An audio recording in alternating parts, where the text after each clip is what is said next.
Om Swastiastu. Selamat pagi. Sebelumnya terima kasih kepada Ibu dosen atas waktu yang telah diberikan.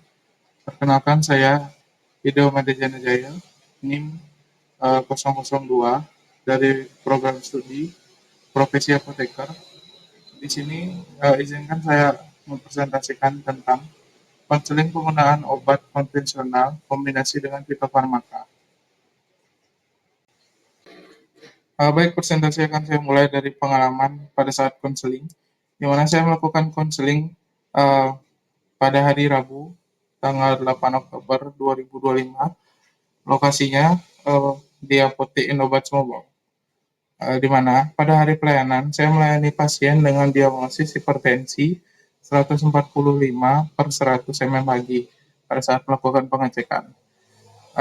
Pasien mengeluhkan pusing dan juga lemas, di mana pasien ternyata rutin mengkonsumsi obat amlodipin, obat tensinya, tetapi juga pasien menggunakan suplemen yang mengandung ginseng, dan juga pasien sering meminum kopi karena pasien sering begadang.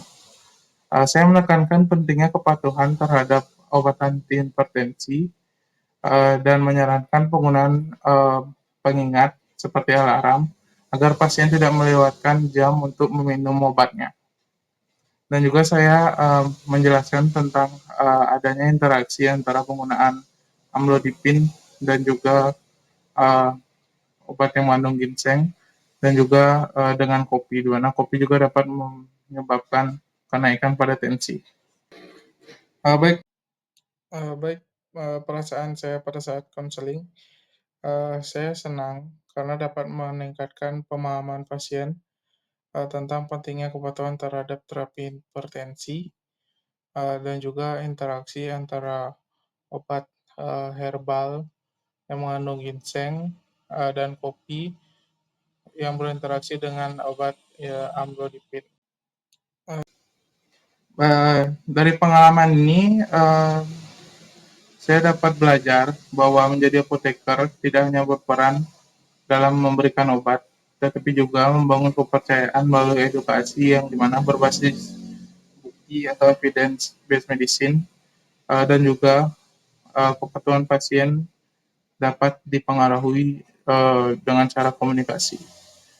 Sehingga penting mengidentifikasikan interaksi obat konvensional dan juga obat herbal, serta memberikan edukasi gaya hidup um, kepada pasien, seperti mengurangi kafein dan juga menjaga pola tidur, dan juga membantu mengontrol tekanan darah pasien. Baik, pada evaluasi diri, saya menilai bahwa kemampuan komunikasi saya dalam memberikan edukasi kepada pasien sudah cukup baik, terutama dalam menjelaskan hubungan antara obat antihipertensi, ginseng, dan juga konsumsi kopi. Namun saya menyadari bahwa dalam memberikan rekomendasi produk herbal, saya harus lebih selektif dan juga berbasiskan bukti ilmiah yang kuat, agar di mana saran yang saya berikan benar-benar aman dan efektif untuk terapi hipertensi pasien. Selain itu, saya juga perlu menegaskan pentingnya pemantauan medis dan konsultasi rutin dengan dokter, sehingga pasien tidak hanya bergantung kepada informasi dari apoteker seperti saya, tetapi juga mendapatkan evaluasi terapi yang lebih optimal dan komprehensif. Uh, Baik, rencana perbaikan saya yang pertama, menyusun media edukasi sederhana di apotek seperti leaflet, brosur, atau poster mengenai obat atau mengenai penyakit hipertensi, dan juga interaksi obat herbal, serta tips menjaga tekanan darah agar pasien lebih mudah memahami edukasi yang saya berikan. Yang kedua, saya akan mengasah keterampilan komunikasi klinis saya agar komunikasi saya lebih empatik dan persuasif, sehingga mampu membimbing pasien untuk mematuhi terapi tanpa menimbulkan resistensi. Yang ketiga, meningkatkan tindak lanjut terhadap pasien, di mana Saya mengajak pasien melakukan pemeriksaan tekanan darah secara rutin di apotek, dan pemantauan kepatuhan mengkonsumsi obat antihipertensi, seperti saya menyarankan pasien untuk menggunakan alarm setiap pagi agar tidak terlewat meminum obat antihipertensi. Yang keempat, saya memperkuat kolaborasi dengan tenaga medis lainnya, khususnya dokter, agar pasien memperoleh terapi yang aman, efektif, dan sinergis antara obat medis atau obat konvensional dan obat herbal. Yang selanjutnya, saya meningkatkan pengetahuan ilmiah mengenai interaksi antara obat konvensional dan obat herbal, eh, terutama terkait ginseng, kopi, dan juga obat antihipertensi melalui pembacaan jurnal serta pedoman praktik farmasi yang terkini. Selanjutnya, saya lanjutkan dengan data dari pasien, di mana inisial pasien D, usia dan jenis kelamin. Usianya pasien 25 tahun, jenis kelamin perempuan, diagnosis medis, hipertensi, obat modern yang digunakan yaitu amlodipin 5 mg, obat herbal yang digunakan yang saya sarankan yaitu Tensigat. Efek samping potensial dari Tensigat, yang pertama gangguan pencernaan ringan, mual, perut terasa panas, kembung, diare ringan, serta reaksi alergi, gatal, dan ruam. Di mana saya menyarankan pasien menghentikan meminum obat jika terjadi efek samping yang timbul. Baik, di sini adalah produk herbal yang saya gunakan, yang saya sarankan kepada pasien. Nama produknya Tensigat, kategorinya termasuk obat fitofarmaka. Nomor izin edar BPOM-nya FF142300591. Produsennya yaitu PT Paros Indonesia. Kandungan utama dari obat ini yaitu ekstra api herbal atau seledri 92 mg dan juga ekstra otor sipon folium atau kumis kucing 28 mg. Klaim produk, pada produk mengklaim membantu menurunkan tekanan darah serta menjaga kesehatan jantung. Analisis ilmiah menurut jurnal yang saya dapatkan, yang ditulis oleh Supari tahun 2002, dalam studi acak terkontrol menunjukkan bahwa Tensigat efektif menurunkan tekanan darah, sistolik, dan juga diastolik, setara dengan amlodipin tanpa efek samping signifikan pada elektrolit, lipid, atau gula darah. Baik, saya lanjutkan. Berikut adalah form konseling obat herbal. Nama produknya itu Tensigat, indikasi menurunkan dan menstabilkan tekanan darah, sistolik, dan diastolik.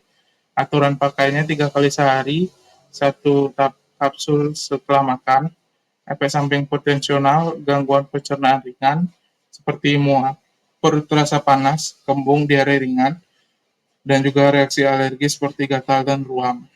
Interaksi obat dengan obat modern, ginseng, dapat meningkatkan risiko efek obat antihipertensi seperti amlodipin bila dikonsumsi secara bersamaan.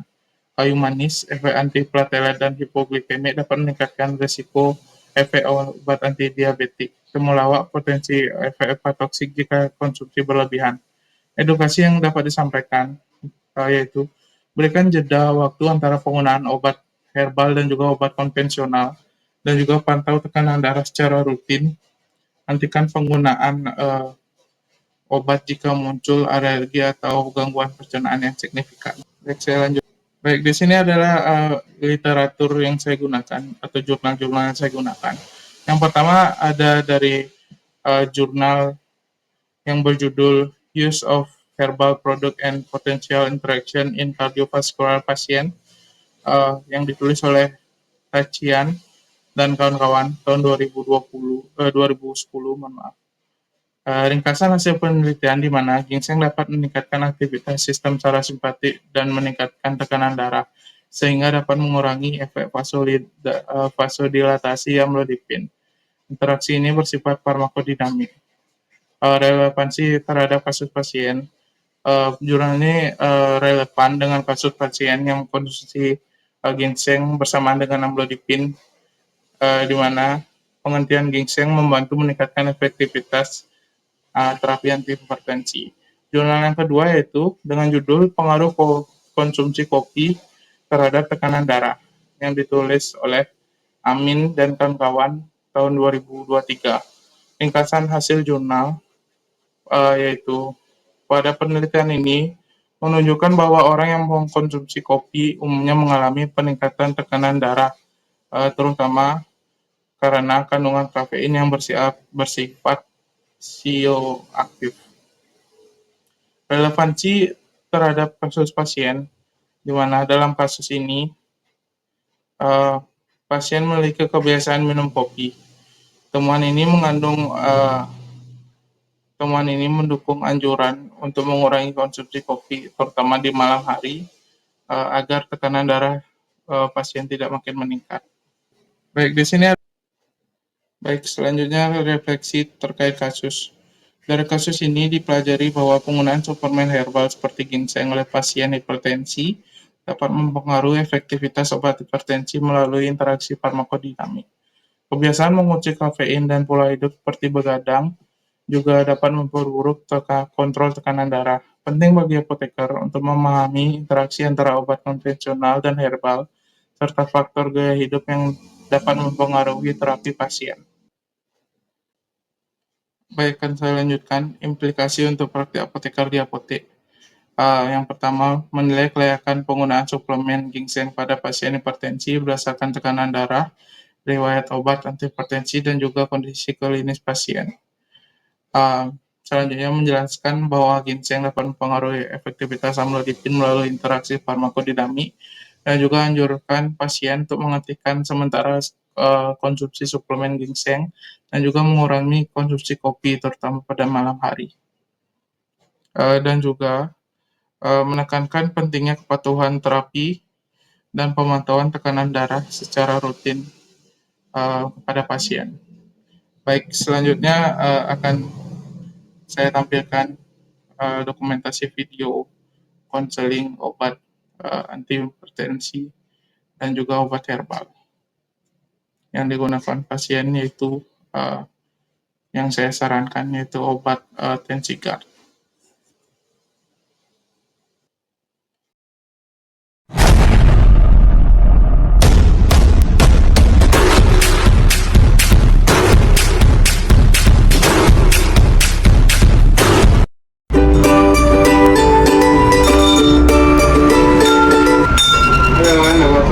Perkenalkan, saya sebagai apoteker di sini. Sebelumnya saya berbicara dengan siapa? Halo Pak, saya Dita. Ada yang saya bantu, Pak? Saya mau cek tensi Kak, soalnya saya lagi ngerasa pusing sama lemas sekarang. Baik, coba kita cek saya dulu ya.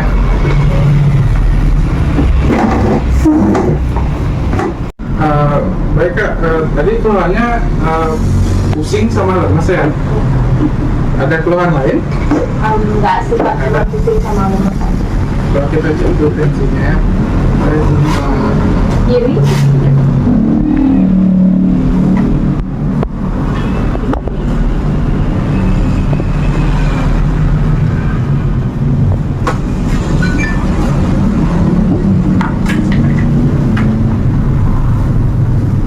Tunggu sebentar Kak.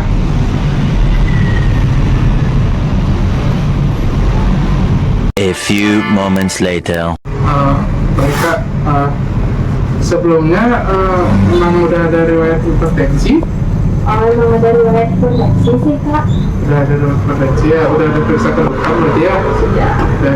Mungkin untuk hasil tensinya kita 145 per 100.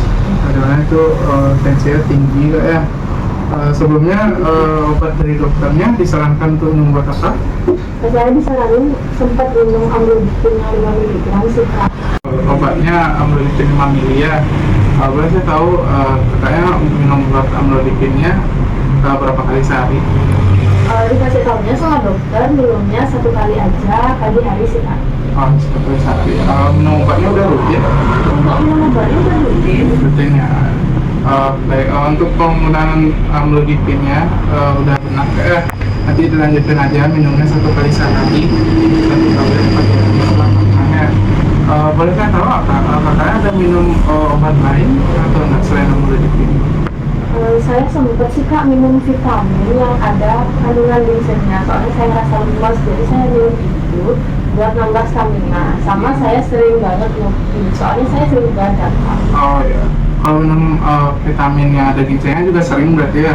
Cukup sering kalau lagi Sering ya. lemas. Oh, ya. Di sini saya izin meluruskan Kak ya.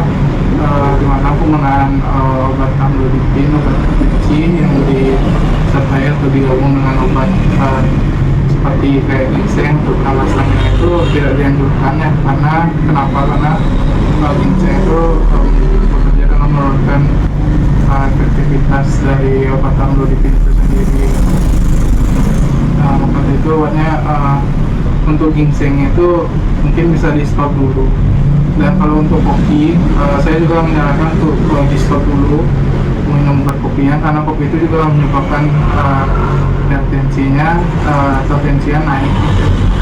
Ya, obat amlodipinnya untuk tensinya masih? Masih sih Kak amlodipinnya, cuman saya boleh deh sekarang mau beli lagi sampai. Iya. Karena mau sekalian saya saran juga untuk obat herbal yang aman untuk penderita hipertensi dan bisa juga untuk membantu menurunkan tensi. Boleh. Boleh sekalian ya? Iya. Sebentar ya.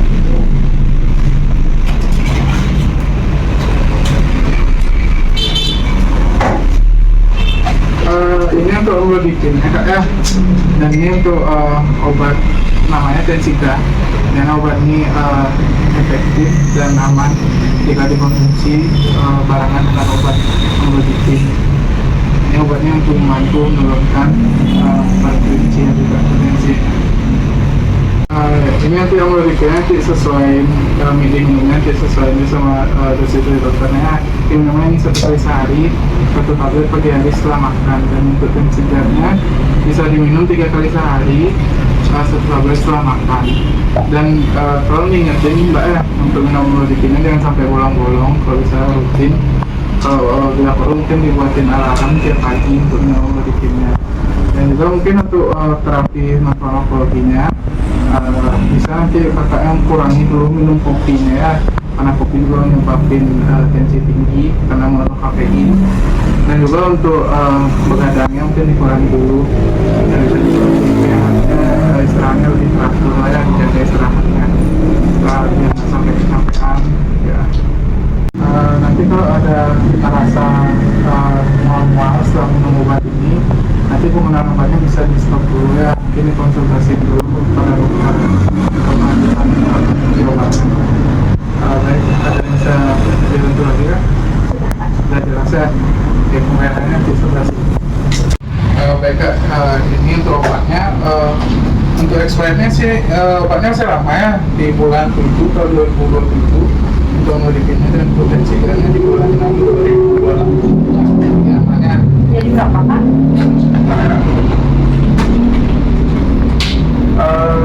totalnya jadi 50.000 Kak, Mas. Pas Kak ya? Uangnya pas ya, mau pakai nota? Nggak usah Kak. Enggak. Jadi terima kasih.